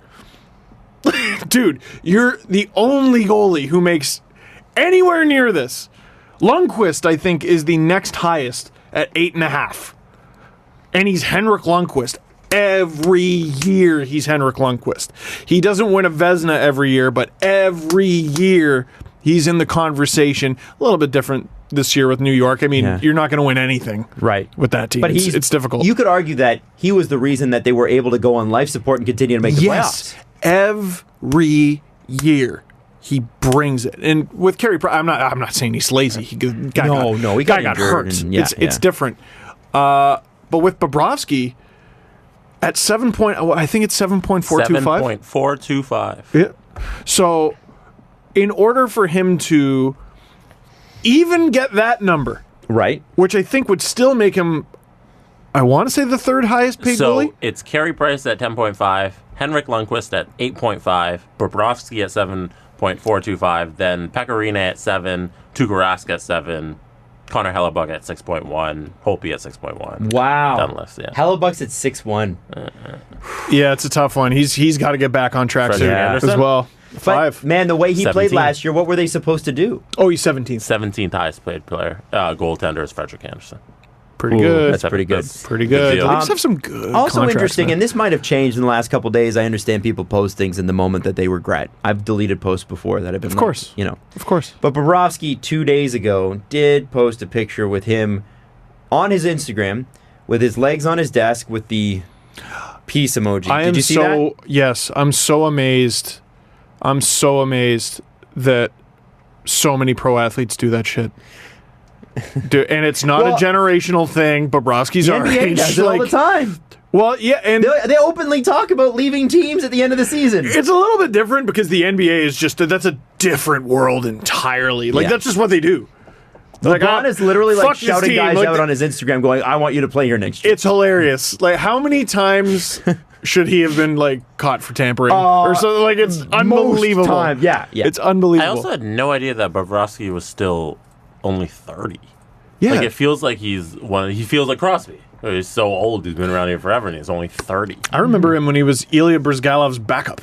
Yeah, and that was you know what? Such cruel fate. This is a bit of a different topic, but some people are saying, oh yeah, in the offseason he could go to Philly. Dude, imagine Philly had him. They trade him away for nothing, and then they finally sign him to a big deal after he's done being Sergei Bobrovsky. And then he's trash for them. Yeah, I mean, so the interesting thing with Bobrovsky is you can't put a price on a good mood. And if he goes somewhere else and is much happier, who knows? Maybe he returns to Vezina form. That can happen. But you want $9 or $10 million? Nope. Not with the season you're having. With the season you're having, I wouldn't sign you to what you're making. I'm not letting you continue to be the third highest paid goalie in the league for the way you're playing. I'm just not. You need to be constantly in the Vezina conversation. Ooh, what does John Gibson make? John Gibson currently makes a grand total of $2.3 million. Okay, so he signed his extension in the summer, and I think it kicks in next year. I want to say he's... Oh, it's going to be big. 8? No, next year? No, it's already signed. Yeah, no, it's going to be big. It's 6.4. Wow. Oh, really? How is Anaheim going to afford all that? That's interesting. John Gibson, 6.4, which would make him but he's worth it. We sort of criticized this at the time, and it was a valid criticism. Like, the guy gets hurt sometimes. So, and he's been fine this season. So you got to be worried about that. You always have to be worried about it with the goalies. Like, when they get hurt, they get hurt, right? A lot of really crazy explosive movements. So much in the lower body, crazy. But he deserves that money the way he's playing. The way he played before, the way he's playing now, he's worth more than what he's going to end up making. Although it's still one of those a year ahead of time contracts where I'm like, dude. I hate those. What was the last one that worked? I know. I think teams have been bitten by them more often than Doughty's, not. I don't even think kicks in until next year. His extension. And dude, and it's funny, you take your risk either way. the Kings were like, okay, we don't want to risk him going to free agency. Oops! Do you guys remember what Doughty's cap hit is? It's this, unless he gets back on track. Suit.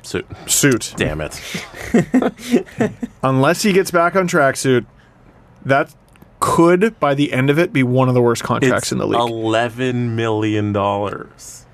It's a good thing Tavares is performing. I completely forgot it was that much money. Yeah, it's a lot. He negotiated it himself, though, and here's the problem. Genius. If there was, he's like, I saved myself the agent fees, and people were like, well, if there's a lockout and you have no bonus protection, you'll save yourself a lot of money. Oh. You'll save yourself from any money being put in your bank account. Damn. Yeah, see? This thing, Tavares has lockout protection, and I believe Nylander does too. Which is just smart. That's why you have an agent. It's important to have an agent. The thing is, your thing is playing hockey. Their thing is negotiating contracts. So I got a book agent for the book. Yep. And believe me, I was like, I don't know, do I need this? And then he... Of course you did. Well, of course. You will die with the first penny you earned, my friend. Adam, I still have me first dollar. All right? I don't think I should be criticized for that. Sorry, I had to bug you, man. I know. No, it's true. It's true. It's the way it was raised. It was raised that way to keep me first dollar.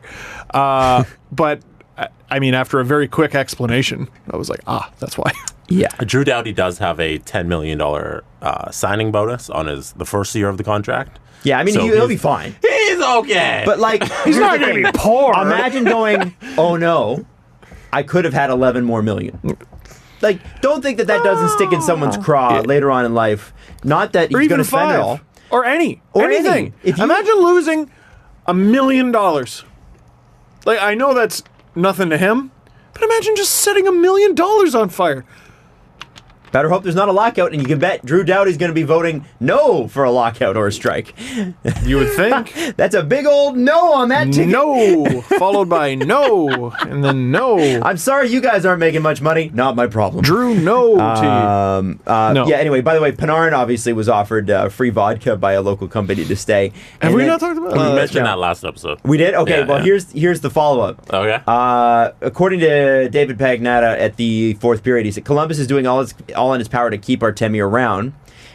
First free vodka for life, now free dentistry. So there's a place called Murray Hill Dental, and they're like, hey, Panarin, check this out. Stay in Columbus and enjoy free dentistry. So that's just smart he gets publicity. Free teeth for like, it's brilliant. It's brilliant publicity. I mean, dude, he works for an NHL team. Yeah. They have a dentist, I'm sure. That's hilarious. What if they make him mayor? Artemi Panarin. Go all the way. By the way, he seems to be the polar opposite of Bobrovsky. He wants to hit the free market, but he has been a total professional, according to, and again, different situations, but apparently has been quiet, gone about his business, done his thing, been a good teammate, been quiet, and I don't know if his value's ever been higher. That's the guy you keep. Bingo. Nate McKinnon, upset with his coach. Yeah, a little. Yeah, just a little. Now, he says he's not now because it's hockey and they've made nice. But do you want to know what his explanation was? Do you know it? No, and believe me, I was trying real hard to read those lips. So you've seen the video, and if you guys haven't seen the video, Google the video. It's not hard to find. The very quick Cole's notes, Nate McKinnon throws his water bottle, screams at his coach, and falls off the bench. It's great. So, according to Eric Engels, Coach Jared Bednar, said, all of us at the time were frustrated. I thought we played 2 really good games, could have come out of it with 4 points. To me, the outburst didn't bother me at all. That's what I love about Nathan. And Nathan, for his part, basically said that he was mad, and what we were able to pick up was do your job. The Avalanche had 3 minutes left in the game. They were down 5-3, and they didn't pull the goalie. And so he was pissed off at the coach for not pulling the goalie so they could get a chance. Even with a 2-goal deficit, that's pretty late. Well, that's not very late. 3 minutes? Do your job. You do your job, Nate. He's been doing his job. He has been doing his job, but dude, that's not your call. It's not your call. I don't know. It's unfortunate for Nathan McKinnon because, like, imagine it was just the screaming match. without him falling off the bench, then you could be like, oh, turmoil in Colorado. But because he fell off, he just looks like the idiot. Yeah, and it's funny. And I feel bad because, like, dude, there's not many scenarios where you can make Nathan MacKinnon look foolish in the National Hockey League. Rick Nash is retiring. Unresolved concussion issues. He could have accepted huge money this summer. He was offered it, but was not unsure about whether he was able to play. Leafs were one of the teams who called, apparently. Pittsburgh as well. And, again, like, it's funny. He could have just signed the contract and then said, oh, by the way, I have these huge concussion issues. Well, no, I think They would have had to subject it. Well, Boogie Cousins did. Did he? No, but he's gonna play. He's gonna play. He's gonna play in like a week. I mean, Rick Nash could have played if he had wanted to, but he doesn't want to because he don't want to risk any more. Yes, I think there's some sort of, you got to pass some kind of medical tests. Oh, I'm sure the concussion tests are so strenuous. Listen, I'm sure it's a little bit different than if it was an ankle, but I don't think it would have been that simple. Well, it's a shame. Yes. Because he did play really well in the playoffs. Didn't know he had a concussion because he was playing through it. He got it in March. Sustained in March. I think I knew that. I'm trying to remember now. That was almost a year ago now. Hockey Hall of Famer? Yeah. Wow. I had never thought of that. What are 437 assists, 368, 805 points. In how many games? 1,060. That's a tough sell. He has Richard, I believe. I know he split at least one Richard. Yes. Rarely made the playoffs. 6 All-Star selections. Jason York said something very unpopular on ice surfing where he was talking about it's not the Hockey Hall of very good. Yeah. The difference is he was referring to Henrik Lundqvist. And I disagreed with him, as did almost the entirety of Twitter. But 2 Olympic gold medals. That's something. That counts. It counts. It counts towards the Hall of Fame discussion, too. If he does get in, he's going to have to wait a while. Dude, Dave Andreychuk had 600 goals, and he waited like, what was it, 12 years? Yeah, he did. There's so many guys. The queue to get into the Hall of Fame is getting long, and there's some really, really, really good players. Has Rick Nash had a better career than Theoren Fleury? No. I can say that definitively. I mean, he hasn't pissed off as many people as Theoren Fleury. but there are other issues there. There are other issues, but I don't think Alfredsson's in yet. For a goalie, Chris Osgood's not in yet. Well, and you want to talk about the Hockey Hall of very good. Yeah. I don't think Chris Osgood was an elite player. He has elite numbers. He played on an elite team. His resume stacks up to Grant Fuhr's. And I don't think his play does, though. Dude, Grant Fuhr's play doesn't stack up to Grant Fuhr's reputation.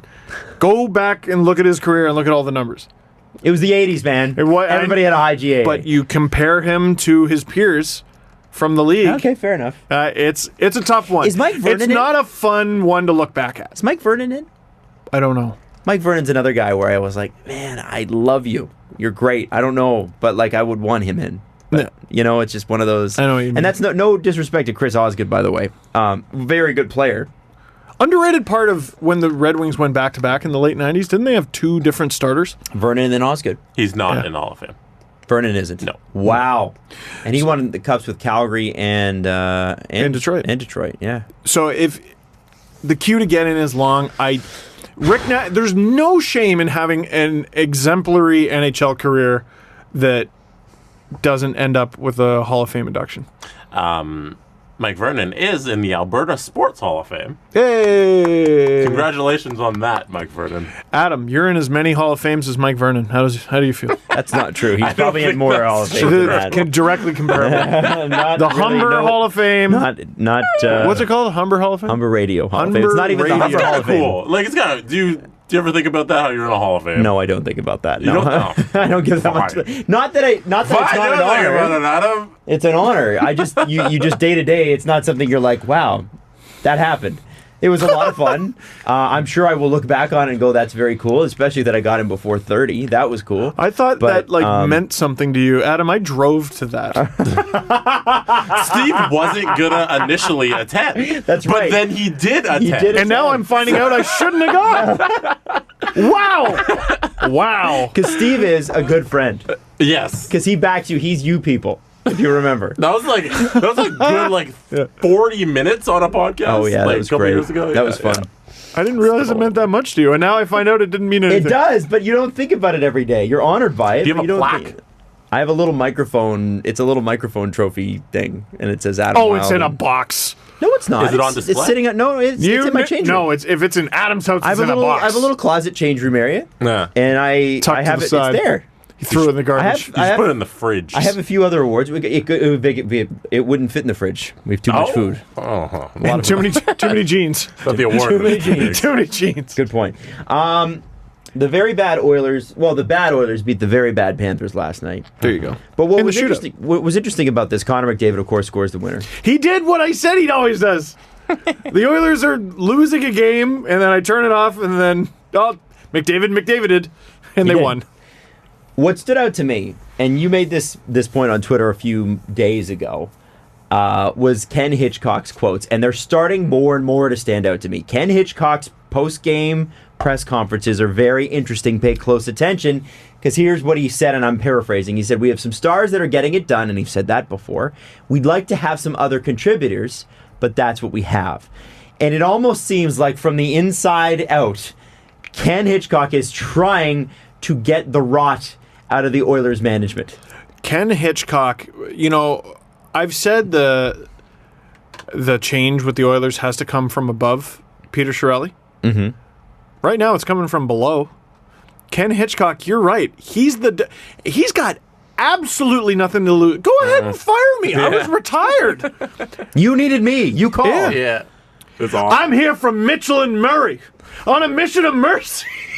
He's freaking Alec Baldwin from Glengarry Glen Ross. I'm doing you a favor. Okay? Third place is you're fired. That's Ken Hitchcock right now. Mm-hmm. He's got nothing to lose. I'm pretty sure he grew up an Oilers fan, or was an Oilers fan when he was younger. Which is weird to say because he's an old man now. But he wants this team to succeed. He's got nothing to lose, and he doesn't give a shit. This guy is going to call it the way he sees it. And very quickly, Ken Hitchcock wears the pants. Yeah. At the dinner table of the Edmonton Oilers, he sits at the head of the table. There's two heads of the table, right? Daryl Cates has to get one. He's the owner. The other one's Ken Hitchcock. You don't take Ken's seat. That's Ken's seat. Peter, move so Ken can get that seat. Bob, move so Ken. So did and by the way, when they fill up the plates and pass them down the table, do you think Ken does the passing? No. When the plate arrives at him, he eats. That's the pecking order of the Edmonton Oilers. And Oilers fans, it's a good thing. Hey, look! I said a nice thing about the Oilers. Stability. Did you see that?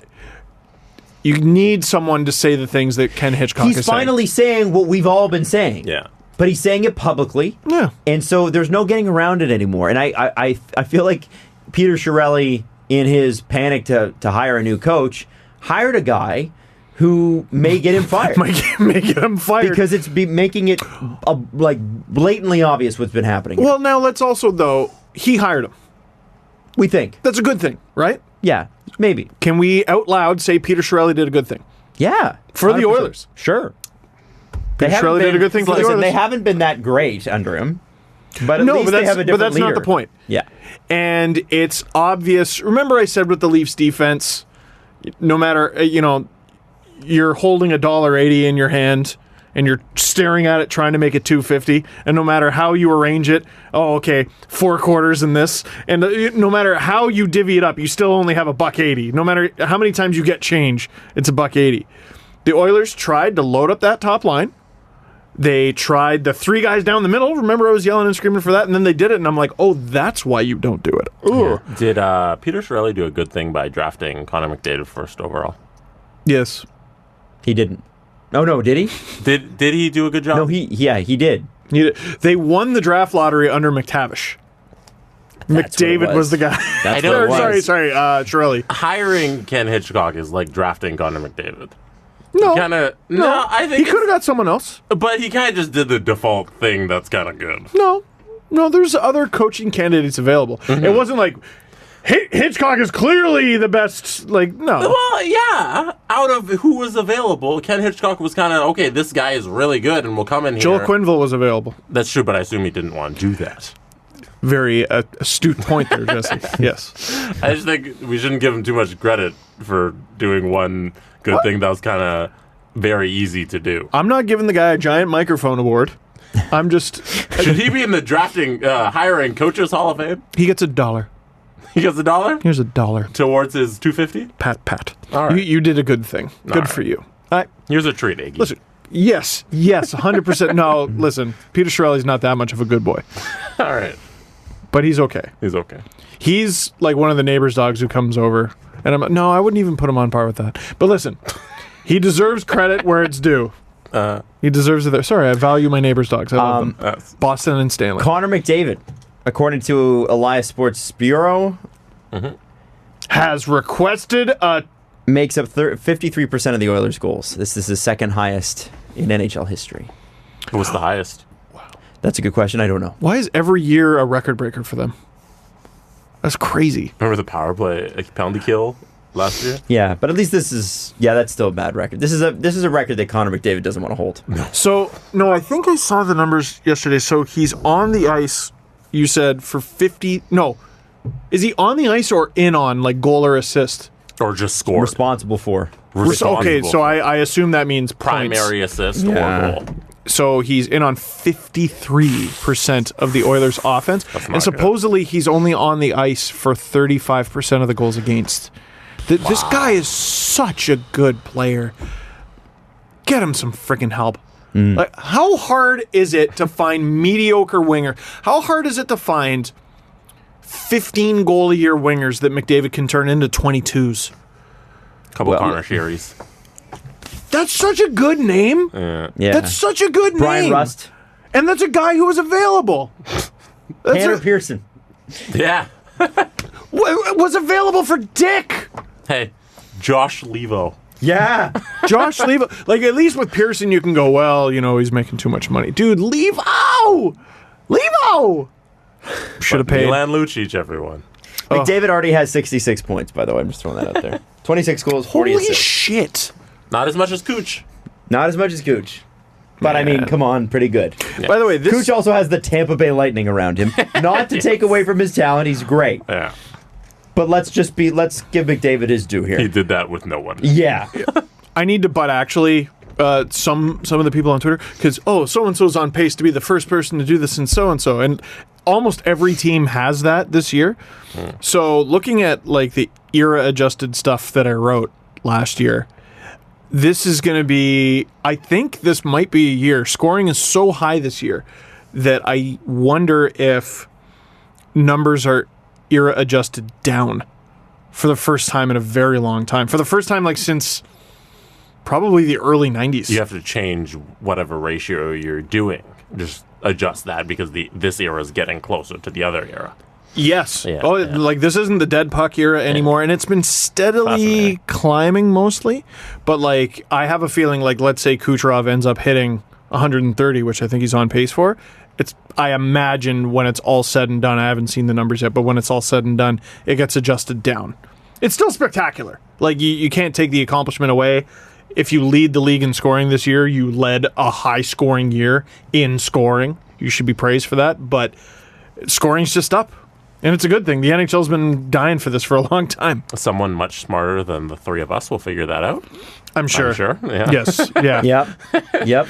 Well, like, save percentage isn't, like, league-wide average save percentage like 904 or something just repugnant like that. It's so Good. bad. We like this. I don't mind. Or maybe it's the new normal. Yeah. And we like that. I like that being the new normal. Maybe. I don't want league average to be 915. That's terrible. It's weird. Like, you want gotta goals. Like, I'm so used to looking at a save percentage that started with 9.2 and going, you should be in the Vezina conversation. But now, like, I don't know, maybe there's like a 9-15 or 16 guy out there who, you should be in there. Yeah, because it's gone down, and it's to have a 9-1 or up is getting harder and harder to do by the minute. I wanted to quickly draw your attention to something that's going on in Chicago right now before we get to the press conference. Patrick Kane's unbelievable points output this year? No. I just think we should shout that out. No. Because they have been terrible, but Patrick Kane has 58 points and is top 10 in the league. Is he? Yeah. Wow. He's 7th.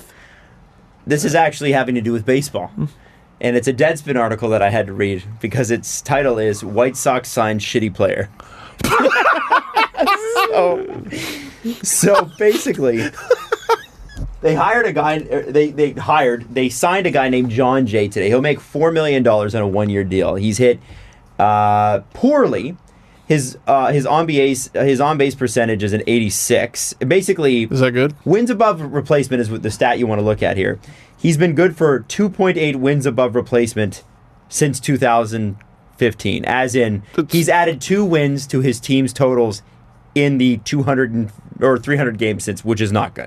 Oh, that's bad. Yeah, okay. it's bad. I don't know. Only 2 more wins. Basically, sense. he's a barely he's like a pretty much replacement level player. Yeah. Yes. He is also reportedly the friend of Manny Machado, a good player the Sox are trying to sign to a free agent deal. The signing follows up the Sox trade for Machado's brother-in-law, Yonder Alonso, who also sucks ass. Sox general manager Rick Hahn bizarrely claimed that the team has been trying to acquire shitty players for years, unconvincingly disavowing any suggestion that he's just filling the lineup with Machado's cronies in a sad attempt to convince the actually good player that the Sox, who are bad and not worth his time, are willing to, in addition to paying him lots of money, institutionally degrade themselves to make him happy. And here's the quote. Rick Hahn has said John Jay will give the White Sox professional at-bats, good defense, and multiple outfield spots at his clubhouse presence. Said they've targeted Jay for years, and not because of his relationships with other players. Sorry, can you say like the first sentence of what he'll give you again? Like the professional at-bats one? John Jay will give the White Sox professional at-bats, good defense at multiple outfield spots. Here, stop. That's like Virgin going, Adam Wilde will step in front of the mic and give us literal English, talking into a mic. Grammatically correct English. And pop culture references. Like, yeah, that's his job. Yeah. He'll give us professional at-bats. Fuck does that mean? He goes up to bat with a tie? That's what a baseball player does. He's a professional baseball player, and he takes at-bats. What does that mean? He will give them to the team. What? Yes. The team will have professional at-bats from this player. You know what I call that? Nonglish. Because it's nothing. It's doublespeak. It's nothing. It's doublespeak. Oh, yeah, doublespeak is two it's things. no speak. It's no jargon. Jargon. It's nonsense. He'll give us professional at-bats. What's the hockey equivalent of that? Is that good stick? If I was stick? paid to be a baseball player, if the Sox called me tomorrow because I'm a good friend of Manny Machado, and I am me in this situation, I'm not a baseball player. You're just you. And they go, we're going to give you $4 million because we think bringing you in is going to get Manny here. I would be a professional baseball player. Yeah. Doesn't mean I'm qualified to be, and I would be giving you professional at-bats because I'm a professional. That's your job title. Right. Yes. You are just doing the thing that you've been paid to do. Which makes me a professional. Doesn't mean you're doing it well. Doesn't mean anything at all. So you're right. Just means you're doing it. Adam Wilde will miss the remainder of the game. He threw out his shoulder on the second pitch he ever faced.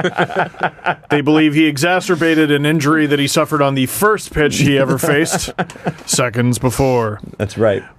Professional at-bats. Yeah. I love it. I like that White Sox that is an embarrassment. So wait a sec. Do they have Manny Machado? No, nobody signed him or.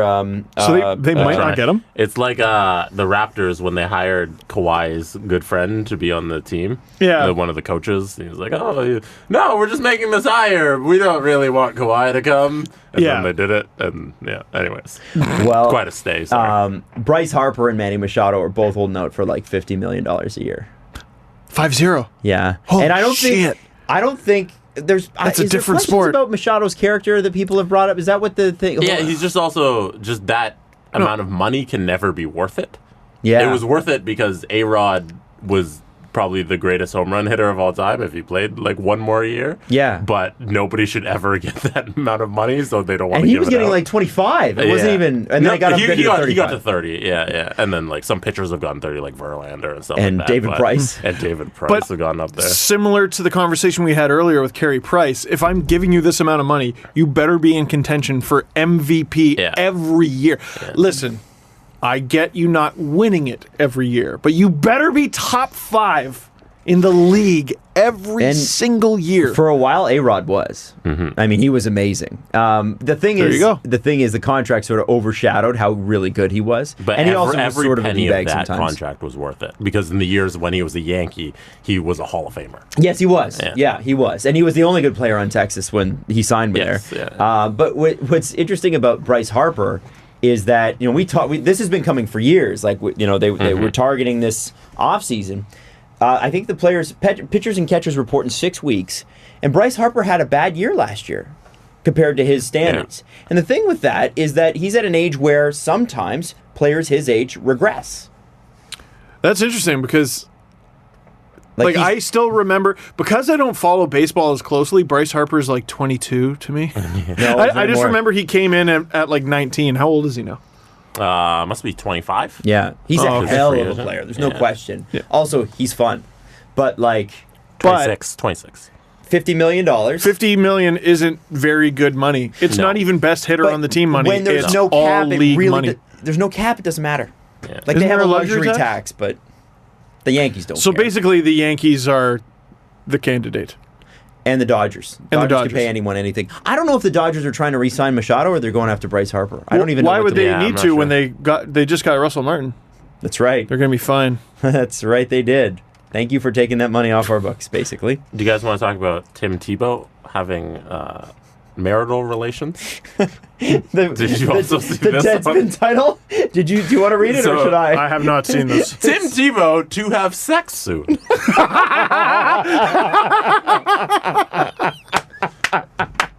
So, Tim Tebow got engaged to his girlfriend, who was the 2017 Miss Universe.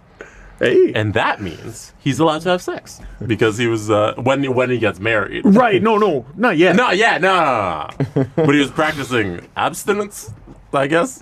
Still. So he's almost there, ladies and gentlemen. Hey! Round of applause for Tim Tebow and his man. I guarantee he's going to be like, what the hell did I wait for? I wasted all those good years. I like how you're going with the bit like he's definitely, for sure. He's never. Oh, publicly. Like the Jonas Brothers never had sex. And then publicly came out and said, yeah, we totally did it. We got our purity rings. I would like to congratulate him on his prospective sex. Yeah. Perspective. Right, that's not yet. No, that's great. It's great that he's engaged. Like that's all. That actually is awesome. Yeah, no, are we dicks for that? No, that's a funny title. Yeah, no, it is very if funny. If you wouldn't laugh at that, I'd be like, come on, Tim, that's funny. Yeah. But good for him. He's engaged. That's happy. He's happy. Good for him. That's awesome. I still want to see him play pro ball, though. I want to see him play in the Mets. Is he tying the knot or tying the Tebow? You see? Oh. Yeah. Oh. Let's do the press conference. The Presser. SDP. The Steve Dangle Press Conference. Back in 2009, the Deadspin article links to this article where Tebow practices what he preaches is the title of it. He says he's not embarrassed about being a virgin. He plans to stay nookie free until he's married. So, fair enough. It's coming, Tebow. To each their own. Oh, great. I thought I couldn't read a dumber headline. What happened? I opened my phone literally for a second. This is why you don't do it. Teen driver crashes while attempting Bird Box challenge. Guys. Can we also, that movie sucks. Have you guys seen it? I like that. You're like, is everyone on cough syrup? Yeah. Is that what you asked? Why? It's one of those. It was like Castle Rock, the movie, where it was so spooky. I'm like, oh, this could get good. And as the movie goes on, I'm like, was I just suckered into watching a shitty movie? And by the end of it, I'm like, yes, I was. Thanks. We got a trade. They're like, well, the end wasn't very good. That means it wasn't good. We got a trade. Player that the Leafs targeted a couple of years ago, Jordan Wheel, heading to Arizona for a 6th-round pick. So the Flyers have officially started to sell. Wow, that's crazy. Well, is that even a big enough sell that we can call them? I mean, yeah, they're bad. You're right. They're selling. They're starting to sell. That was their first sale. We were talking about Jordan Wheel getting like a couple $1 million a year. Yeah. And the thought was he was going to fit in really well. Had he decided to come to Toronto, he would have fit in really well with where they were going. We thought but I guess his game fell off a little bit. Maybe going to play center or something. That was what they wanted. Well, he just had this crazy heater of a season, I remember. Mm-hmm. Oh, interesting. Yeah. Shout out, Fanuff is underrated on our Reddit, or subreddit, who pointed out that the Carolina Hurricanes, for Wallpaper Wednesday, had Greg McKegg as their Wallpaper Wednesday. With a leg for an arm and an arm for a leg. And once, when he was with the Leafs, wore the number 69. This question is from Big Daddy Weaver. He wants to know she wants to know, is it time for the... Imagine it's this dainty woman named Big Daddy Weaver online. Anonymous is the internet. I'm just picturing her at a live podcast event. Yes, hi, this is Big Daddy. Big Daddy Weaver. Just Big wanted Daddy to Weaver. know. Is it time for the Oilers to sell high on Milan Lucic? Why? Because he scored his second goal? Scored. Man, the time to sell on Lucic was last summer when apparently someone was interested. It's untradeable. It's untradeable. They had someone interested last summer. They did? Yeah, we talked about it. Well, I can't remember. There was interest. Oh, You're retaining my on that. God. You're retaining on that. I don't even know if you can. I don't, because what's 50% is the most you can retain. I don't know if a team would take him at $3 million. Dude, wow. I said this. Oh no, they wouldn't. They wouldn't. No. And I think it'd be more than that. Or no, you're right. At 50%. Yeah. Sorry. The game passed Lucic by, or has Lucic's skill just diminished? Because at one point, Lucic was a very good player. Yes. He's a monster. Yeah, he's a scary. monster of a player. His first season in Edmonton was a little bit less than maybe I think people expected, but it was still very good. But like I said last podcast, maybe not the most progressive take, but the Oilers, generally speaking, are tougher than your team, and they should sort of goon it up a little bit. If Lucic isn't scoring and he's not doing that, he's got front row seats every game. Which you shouldn't be getting paid for that. You should be doing the paying. He's got to do something. It's one of those, it's such a bad contract that they have no choice but to reclaim him. Is the situation so dire with him that he should be Ken Hitchcock's number one priority? Is that a crazy thing to say? No. What's higher priority on the Oilers? They need wingers to score. They have one who used to, in recent memory. He just does not anymore. What the Oilers need to do is buy him out. Ooh. They need to buy him out. I don't know if that's buyout protected, that contract. I have no idea. That would make sense that it would. God, that's bad. Of course.